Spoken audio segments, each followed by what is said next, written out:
Hi మా అందరికీ వినాయక చవితి శుభాకాంక్షలు మా. సో వినాయక చవితి అంటే చెప్పాల్సిన అవసరం లేదు, అందరం చాలా ఇష్టంగా చేసుకునే పండుగ. సో చక్కగా సెలబ్రేట్ చేసుకుందాము, ఎంజాయ్ చేద్దామా. కాకపోతే ఈరోజు టాపిక్ ఇది కాదు. బుక్స్ గురించి చాలామంది అడుగుతున్నారు, ఇప్పుడు ఏం బుక్స్ చదువుతున్నారు మేడం, మాకు సజెస్ట్ చేయండి అని చెప్పేసి. సజెస్ట్ చేయడం అని కాదు, కానీ నాకు ఇష్టమైన బుక్స్ నేను చదువుతూ ఉంటాను మా. రోజు చదువుతానని చెప్పాను కదా, 2, 3, 4 బుక్స్ కొంచెం కొంచెం చదువుకుంటూ ఉంటాను అనమాట. ఈ మధ్య చదివే బుక్స్ని చెప్తాను. ఇవి ఆల్రెడీ చదివేశాను. ఈ బుక్ అయితే నేను పాల్ బ్రింటన్ రాసిందిమ్మా, రహస్య భారతం.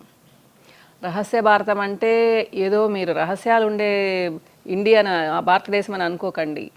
అంటే ఆధ్యాత్మికవేత్తలు, తత్వవేత్తలు ఎవరెవరున్నారు వాళ్ళందరినీ కలిశాడనమాట. ఈయన అమెరికా నుంచి వచ్చి కలిశాడనమాట. సో మెహర్ బాబాని, రమణ మహర్షి గారిని, ఇలా అనమాట. సో వాళ్ళల్లో ఉండే మంచి చెడు రెండు డిస్కస్ చేశాడు మా దీంట్లో. ఇంకా హిమాలయాస్లో కొంతమందిని కలిశాడు. సో బ్యూటిఫుల్ బుక్ అనమాట. అంటే రహస్య భారతమ్మ, పాల్ బ్రింటన్. ఈయన కూడా ఒక ఆధ్యాత్మికవేత్తే, కానీ మన ఇండియాకి వచ్చి, ఇండియా అంటే ఏదో అనుకుంటాడనమాట, కానీ వచ్చిన తర్వాత ఆ భ్రమలన్నీ పోతాయి. ఏదో అంత మ్యాజిక్లు అనుకుంటూ ఉంటాడు. నిజంగానే మన యోగులకి, ఋషులకి పవర్స్ ఉన్నాయని తెలుసుకుంటాడనమాట. దాని గురించి రాసిన అద్భుతమైన రచన. మీకు ఇంట్రెస్ట్ ఉంటే, మన భారతదేశంలో ఇలాంటి వాళ్ళు ఉన్నారని తెలుసుకోవాలని ఉంటే చదవండి. మామూలు వాళ్ళకి అంత నచ్చదు. కొంచెం స్పిరిచువల్గా ఏదన్నా మంచిగా చదువుదాం అనుకునే వాళ్ళకి చాలా నచ్చుతుందమ్మా. పాల్ బ్రింటన్. ఓకే. తర్వాత నేను ఎప్పుడో చెప్పాను, ఎండమూరి గారివి ప్రతి ఒక్క బుక్ చదువుతాను అని చెప్పేసి. ఈ మధ్య కొన్ని కొత్త బుక్స్ వచ్చాయి, నేను టచ్లో లేనమాట. ఈ మధ్యనే కొన్నాను. ఇది మరి కొత్త బుక్ ఏం కాదు, లోయ నుంచి శిఖరానికి స్టార్ట్ చేశాను. చాలా బాగుందమ్మా. అంటే మనం అసలు పూర్తిగా కిందకు పడిపోయినప్పుడు మళ్ళీ ఎలా తిరిగి బయటకు రావాలి, ఎలా పైకి రావాలి అని బ్యూటిఫుల్గా ఎక్స్ప్లెయిన్ చేశారు. ఈయనంతా కాపీ కొడతారంటారు, కానీ ఏం కాదమ్మా, ఆయన స్టైల్లో ఆయన రాస్తాడు. మంచి తెలుగు మనం చదవచ్చు. ఆయన అంటే ఆ భాష అంత బాగుంటుంది ఎండమూరి గారిది. నాకు అభిమాన రచయిత అనమాట. అంటే చాలామంది ఉన్నారు, వాళ్ళల్లో ఒకళ్ళు అనమాట ఎండమూరి గారు కూడా. చాలా బాగుంటుంది. ముఖ్యంగా ఎవరైనా లైట్ రీడింగ్ అంటే అలా అలా చదువుతామనుకునే వాళ్ళకు కూడా చాలా బాగుంటుంది. లేదా మనల్ని మనం మార్చుకోవాలి, ఎందుకు ఎప్పుడు డిప్రెషన్లో ఉండాలి, ఎందుకు అసలు ఇంతగా మనం ఆలోచిస్తున్నాము, ఎందుకు ప్రతిదానికి సీరియస్గా తీసుకుంటున్నాము, లేదా వర్క్ని లైట్గా తీసుకుంటున్నాము అనేది ఎక్స్ప్లెయిన్ చేశారు మా. చాలా బాగుంటుంది. మధ్య మధ్యలో క్యాప్షన్స్ ఉంటాయి, హార్ట్ టచింగ్గా ఉంటాయి, మీకు మనసుకు హత్తుకుంటాయి అన్నమాట అసలు. అంటే మీరు అలా చెప్తున్నారు మేడం, కొన్ని మాకు అలా నేను ఫ్రెండ్స్తో డిస్కస్ చేస్తూ ఉంటాను చాలామందితో. వాళ్ళంటా నువ్వు అలా చెప్తావా లేదా, మాకేం అనిపించలేదే అంటూ ఉంటారనమాట. ఏదైనా కానీ మనం ఫీల్ అవుతూ చదివితేనే అలా అనిపిస్తుంది మా. ఏదో ఊరికే నవల చదివినట్టుగా ఇలా చదివేశామనుకోండి టక్ టక్ టక్, ఏమనిపిస్తుంది చెప్పండి? ఏముండదు. మీరు ఎప్పుడైతే దాన్ని ఫీల్ అవుతూ చదువుతారో అప్పుడు తప్పకుండా మీకు నచ్చుతాయి. నేను మా పెద్ద తమ్ముడైతే చాలా డిస్కస్ చేసుకుంటాము ఈ బుక్స్ గురించి అంతా అనమాట. టాపిక్స్ చాలా మాట్లాడుకుంటూ ఉంటాము. తను నాకంటే 10 times ఎక్కువ చదువుతాడు బుక్స్. సో నేను డౌట్స్ కూడా అడుగుతూ ఉంటాను అనమాట తనని. అంత చక్కగా ఎక్స్ప్లెయిన్ చేస్తాడు. అది తనకు గాడ్ ఇచ్చిన గిఫ్ట్ అనుకుంటాను. ఎందుకంటే ఎంతసేపు అయినా చదవగలడు అనమాట తను అట్లా. సో బుక్ రీడింగ్ చాలా బాగుంటుంది మా, అలవాటు చేసుకోండి. నేను మీరు ఫోన్లు చూడొద్దు, టీవీ చూడొద్దు అని చెప్పను, చూడండి. కానీ రోజులో 1 గంట సేపు మీకు నచ్చిన బుక్ చదువుకోండి మా, రిలాక్స్ అవుతారు. అంతకుముందు నైట్ చదవమని చెప్పేదాన్ని, ఇప్పుడు చాలామంది నైట్ నిద్ర రాదు అని చెప్తుంటారు, ప్లస్ లైట్ ఆఫ్ చేసుకోమని నేనే చెప్తూ ఉంటాను. కాబట్టి ఈవినింగ్ టైము లేదా మధ్యాహ్నం పూట మీరు పడుకోవాలనిపించినప్పుడు చదువుకున్నారు అంటే హ్యాపీగా నిద్ర కూడా పడుతుంది. ఒక 10 pages వరకు చదువుతూ పడుకోవచ్చు. ట్రై చేయండి.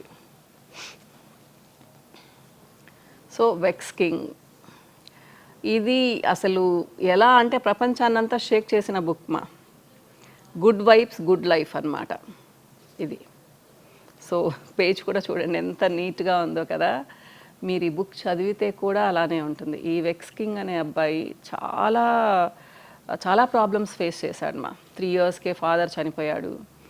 తర్వాత ఏంటి అంటే వాళ్ళకి కనీసం చిన్న ఇల్లు కూడా ఉండేది కాదు, చాలా బీదవాళ్ళు అన్నట్టు అనమాట. సో గవర్నమెంట్ ఇస్తుంది కదా కొన్ని ఇళ్ళు ఉంటాయి, అలాంటి దాంట్లో ఉండేవాడు అనమాట. అక్కడ భయంకరమైన ఎక్స్పీరియన్సెస్ ఆ అబ్బాయికి. సో ఇంకా టీనేజ్లో అయితే ఇంకా ఎలా ఉంటుందమ్మా అంటే వీళ్ళకి ఏమీ బ్యాక్ సపోర్ట్ లేదు, ఫాదర్ లేడు, అమ్మ ఏదో కష్టపడి పెంచేది, ఈ అబ్బాయి ఇంకా ఇంకా 2-3 పిల్లలు కూడా ఉన్నారనమాట. సో దాని నుంచి అంతా బయటపడి అసలు మనల్ని మనం ఎలా తీర్చిదిద్దుకోవచ్చు, ప్రపంచంలో మనం ఎలా నిలబడొచ్చు అని చెప్తాడు. అంతా చాలా బాగుంటుంది, కానీ ఒక మాట చెప్తాడు, నీ గురించి మాత్రమే నువ్వు ఆలోచించుకో, పక్కన వాళ్ళ గురించి ఆలోచించొద్దు అని చెప్తుంటాడు మధ్య మధ్యలో అనమాట. అదొక్కటి నాకు కొంచెం కష్టంగా అనిపిస్తుంది. ఎందుకంటే తనే చెప్తాడు ఫ్యామిలీ గురించి చాలా బాగుండాలి, చాలా ఆలోచించాలి అని, మళ్ళీ ఈ మాట చెప్తాడనమాట. మేబీ తను చెప్పడం ఏంటి అంటే అలా ఉంటేనే నువ్వు పైకి రాగలవు అనే ఫీలింగ్తో చెప్తాడు అనుకుంటాను. చాలా బ్యూటిఫుల్ బుక్ మా, చాలా. మిమ్మల్ని మీరు ప్రేమించుకోండి, తర్వాతే వేరే వాళ్ళని ప్రేమించండి. సో నీకు నువ్వు అంతా చేసుకో, దేనికి మొహమాట పడద్దు, నో గిల్టీ ఫీలింగ్, ఇలా చెప్పుకుంటూ పోతాడు. ఇంకా చాలా విషయాలు ఉన్నాయమ్మా. అంటే ఈ బుక్స్ చాలామంది ఎక్స్ప్లెయిన్ చేస్తూ ఉన్నారు కూడా. యాక్చువల్గా సీక్రెట్ అనే బుక్ నేను మీకు 5-6 సంవత్సరాల ముందు చూపించాను. తర్వాత కొంతమంది దాన్ని సిరీస్లో ఎక్స్ప్లెయిన్ చేస్తూనే ఉన్నారనమాట. సో వీటన్నిటిని నేను ఎక్స్ప్లెయిన్ చేయాల్సిన అవసరం లేదు అనుకుంటున్నాను.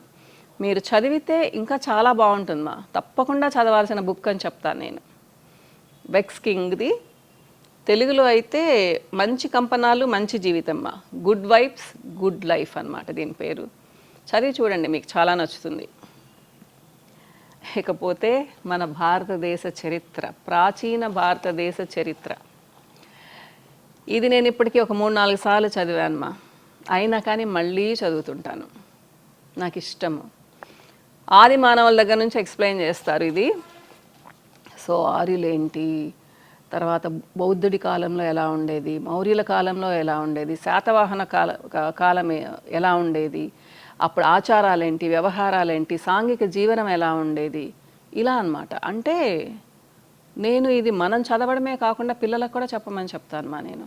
మీ దగ్గర చిన్న పిల్లలు ఉంటే, నా పిల్లలు పెద్ద పిల్లలు అయిపోయారు, వాళ్ళకు కూడా అప్పుడప్పుడు సుత్తేస్తుంటానులేండి. ఏమన్నా ఇంత మాట అంటే కూడా ఒప్పుకోను మన భారతదేశం గురించి. సో ఎలా ఉంటుందంటే అమ్మా, మనకు తెలియని ఎన్నో విషయాలు, రహస్యాలు అని చెప్పను, ఎన్నో విషయాలు మనకు తెలియదు అసలు. అంటే మన భారతదేశం అంటే ఇప్పుడు చాలామందికి కీతాగా ఉంటుంది, కానీ కాదమ్మా. మన భారతదేశ గొప్పతనం ఏంటి, ఎలా ఉండేది, సామాజిక వ్యవస్థ ఎంత బ్యూటిఫుల్గా ఉండేది, ఎక్కడి నుంచి ఎక్కడికి వచ్చాం మనము, ఈ కులాలేంటి, ఆచారాలేంటి, మతాలేంటి, మొత్తం ఉంటాయి దీంట్లో మీరు కానీ చదివారు అంటే. తర్వాత ఈ సైన్స్ ఎట్లా స్టార్ట్ అయింది, మన గణిత శాస్త్రవేత్తలు ఎవరు, సైన్స్ శాస్త్రవేత్తలు ఎవరు, ఇలా అన్నమాట. ప్రతి ఒక్కళ్ళ గురించి టచ్ చేశారు ఈ చిన్న బుక్లో అన్నమాట. చిన్నగా చదవండి, ఓపికగా చదవండి, మన భారతదేశం మీద ఇష్టం పెరుగుతుంది మీకు. ఎవరు కూడా ఏంటి ఇండియానా పేద దేశం అని అనరు, ఏముంది ఇండియాలో అని అనరు. మనకు అన్నీ ఉన్నాయనిపిస్తుంది.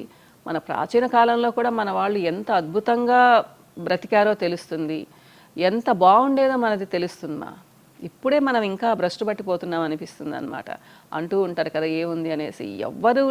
ఎవరికీ లేనంత ప్రాచీన నాగరికత మనకుంది, అంత చక్కగా మనం ఉండేవాళ్ళము, మన ఆహార వ్యవహార శైలి కూడా అంత బాగుండేదన్నమాట.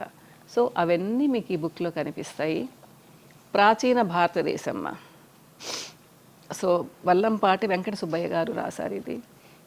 ప్రతి ఒక్కరూ చదవాల్సిన బుక్ అంటాను నేను, తెలుగు వచ్చిన ప్రతి ఒక్కళ్ళు. పోనీ మీరు చదవలేకపోయినా ఇంట్లో వాళ్ళకి వినిపించండి. ముఖ్యంగా 10 years నుంచి 15 years లోపల పిల్లలకు వినిపిస్తే, అప్పుడప్పుడు మీరు చదివి దాన్ని ఎక్స్ప్లెయిన్ చేస్తే వాళ్ళకి మన భారతదేశం అంటే గౌరవం పెరుగుతుందా. మనం ఇది ఇవ్వడం లేదు ఇప్పుడు మన పిల్లలకి. ఎంతసేపటికి చదువుకోండి, అమెరికా వెళ్ళండి, చదువుకోండి, యూకే వెళ్ళండి, చదువుకోండి, ఆస్ట్రేలియా వెళ్ళండి అని చెప్తూ ఉన్నాము. సో మన దేశంలో ఉంటే ఎంత బాగుంటుంది అనేది కూడా తెలుస్తుంది. ఓకేనా. సో 4 books చూపించాను, ఇంకా చాలానే చదువుతూ ఉంటానమ్మా.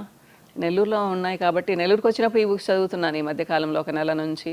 హైదరాబాద్ వెళ్ళినప్పుడు వేరే బుక్స్ చూపిస్తాను మళ్ళీ. ఓకేనా. మీకు కూడా తప్పకుండా నచ్చుతాయమ్మా, ట్రై చేయండి.